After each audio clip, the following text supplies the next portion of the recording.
Napakaganda ng setup mo. Nasa magkano nagagastos sa ganyang klaseng setup? Parang kusina ng bahay talaga, may cabinet sa ilalim, no? This is the setup.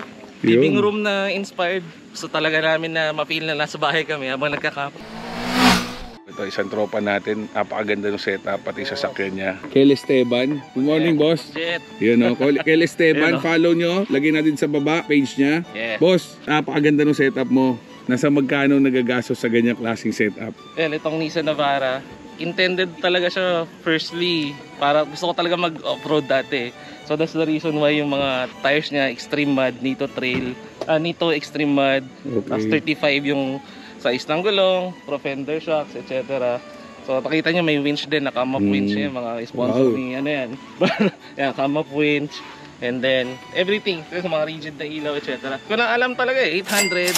Sa sasakyan pa lang to, ha? Sasakyan pa lang. Kasi setup nung ano, kasi pang todo setup na yung base mo. Steel bumper, lahat. Steel bumper. Roof rack, lahat na. Kasama yung pang overland mo. Yan, yung mga ano mo, gears. So, we have here Darshe, yung pangalan. Mga Darshe owning. At saka Darshe Extender 10. So, pag nakita nyo sa bahay. Ay, pag nakita nyo sa bahay, parang bahay na bahay namin. na, oo, yan o. Living room yung gusto naming setup. Though medyo may kahirapan siyang i-setup. Pero sanayan lang. Like ngayon, 15 minutes lang yung time namin na inaalat para ma-setup tong Extender 10. So, siguro in terms of price, overall, nasa around ano na rin eh. 400 siguro, 400 yun. Lahat na to. Ito mga camping equipment mo na. Kasama na yung awning. Kasama na yung awning. Pati yung likod mo, hindi pa kasama yun. Kitchen, itong likod.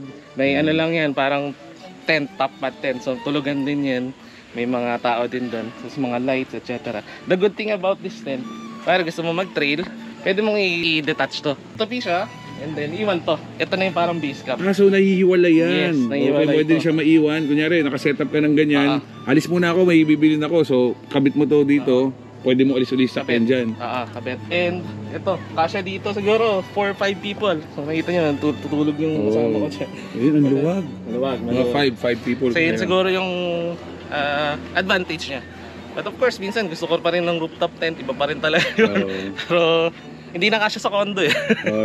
Sa parking na. Ayun ang reason mo. Pero maganda setup mo. Parang wall mo na rin siya dito, boss, no? Parang partition wall. na rin. Parang wall. Yan. Iba-iba. So nag-start ako sa mga yung mga lampara talaga na classic. But then again, syempre napagod ako na maglalagay ako ng gas, maglalagay ulit ako ng kerosene, etc. So nag-invest na ako sa mga electric or electric. Pero mainit siya. Hindi naman. Hindi. So tagal no, kahapon pa nakabukas. Oo nga eh. Tapos mga LED, lahat na halos LED lights na talaga. And then ang ganda para sopa may pangdalawahan. Nature hike. Tapos ito, parang jet seat. Oo, ang ganda. Jet inspired, jet seat inspired. Ulo, no? Parang boss jet. Loud, di ba? So ganyan, hanggang ulo siya. Meron siya dito na support 380. So pag inupuan mo siya talagang yun, no? Hanggang leeg, pwede relax. Kaya high talaga, boss. Boss, nakita ko yung ano mo, magandang klase itong power station, Bluetti. Bluetti. Nasa around 20 plus. Pero syempre, the more the power, the higher the price. Gano'ng katagal, boss, inatagal niyan? Ano nakakabit buong araw. Buong araw siguro, nagamit namin hanggang mga 3 AM. Nakakabit, starting, tas mga sinacharge namin. Yung solar, naka-charge ka dyan, boss? Naka-charge niyan. Ito, dito, sa input. Pero gaano katagal ang charging pag solar lang? Pag solar, hindi ko pa matansya, medyo bago pa siya, pero I think it's enough na 3 days, 2 nights ka, solar lang yung tatakbo after. Yun yung tulong. That's good. Okay. Pwede sa mga nabu-work from camp. Yun ang pwede, work from camp, no? Kusina natin, medyo magulo lang, no? Okay lang. Ito, KCM. Foldable yan, boss? Foldable. The good thing about this is yun nga, may mga lagayan ka ng mga prutas or mga ingredients mo. Ganda, parang kusina ng bahay talaga, may cabinet sa ilalim, no? Then we have bulin. Isa sa gas stoves namin, aside from the cube, ito talagang pwede ka magluto ng bulalo dito. Malakas to. Sobrang lakas yan. Kaya pwede. 3 burner niyan. Tatlo burner. Pwede gasul. So may adapter ka lang na kukunin. Nice. Yan. May adapter ka lang. And then yan, mga tables. Kasya lahat to, boss, dito, maluwag pa. Kasya. Tetris, ano tayo dyan? Ito yung... pinatutulog ko pala, sorry. Okay lang. Ayan, no? Pwedeng tulugan din tong likod ni boss. Ayan, no? Kaya may bintana siya. Nice. And then yung, wala tayong rep, pero roto-molded na cooler. Umaabot to ng 3 days.